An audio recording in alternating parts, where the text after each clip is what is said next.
CM Ashok Gehlot ने भाई के घर सीबीआई के छापे को लेकर केंद्र सरकार पर हमला बोला और उन्होंने कहा कि वो दिल्ली में एक्टिव थे, उसका बदला उनके भाई से क्यों लिया जा रहा है। सीबीआई के छापे से हम घबराने वाले नहीं हैं। अब मैं अगर दिल्ली में एक्टिव हूँ या मैं राहुल गांधी जी के इस मोमेंट में मैंने भाग लिया, तो उसका बदला भाई से क्यों लिया जाता है।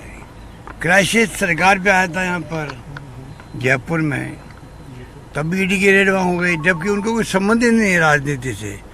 उनके परिवार में कोई भी परिवार के सदस्य राजनीति में है ही नहीं। और समझ के परे है कि इस प्रकार के आप पहले छापे डाल दिया आपने ईडी के, अब पहुंच गई सीबीआई, ये समझ के परे हैं। इसको मैं समझता हूँ आम जनता भी इसको लाइक नहीं करती। धीरे धीरे नुकसान बीजेपी को ही है, इस सरकार को ही है।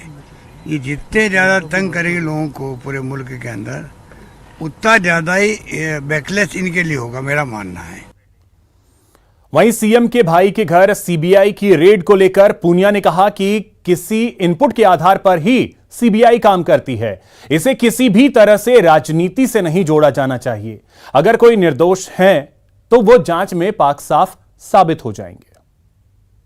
संवैधानिक संस्थाएं हैं, वो किसी इनपुट के आधार पर और अपनी प्रक्रियाओं करती हैं। व्यक्ति यदि निर्दोष है, पाक साफ है, तो कभी भी उसके खिलाफ एक्शन नहीं होता है। इन संस्थाओं का सम्मान करना चाहिए, अपनी बात को संतोषजनक तरीके से पक्ष रखना चाहिए, बजाय इसके किसी राजनीतिक मुद्दा बनाने के। स्वाभाविक तौर पर जब माननीय संस्थाएं कहीं आती हैं, कुछ चीज़ें करती हैं, तो इसको सामान्य तरीके से और एक अच्छी स्पिरिट के साथ लिया जाना चाहिए।